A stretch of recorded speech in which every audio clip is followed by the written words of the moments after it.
Hi అండి. ఈ వంకాయలు నేనిప్పుడు ఎలా ఫ్రై చేస్తానో చూపిస్తాను ఈ వీడియోలో. ఈ వంకాయలు మనం కట్ చేసుకునేటప్పుడే నీళ్ళల్లో కొంచెం కల్లుప్పు వేసుకుంటే సాల్ట్ అయినా పర్లేదు.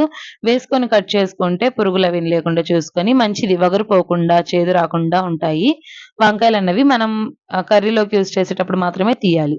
ఒక బాండీలో ఆయిల్ వేసేసుకొని పోపు దినుసులు, కరివేపాకు వేసేసుకోవాలి.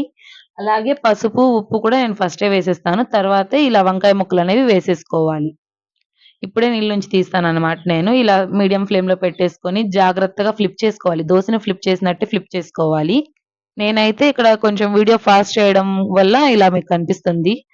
సో, బాగా మగ్గిన తర్వాత ఇంక మూత పెట్టాల్సిన అవసరం లేదు. కారం ఇలా పైన చల్లేసుకొని లైట్ ఇక లైట్‌గా ధనియాల పొడి చల్లేసుకోండి. అప్పుడు బావుంటుంది టేస్ట్. ఆ వీడియో క్లిప్ మిస్ అయింది. సో, ఇలా చిన్నగా టాస్ చేసేసుకొని పైన కొత్తిమీర ఇలా చల్లేసుకొని మూత పెట్టేస్తే ఆ ఫ్లేవర్ అన్నది పోకుండా ఉంటుంది. Thank you.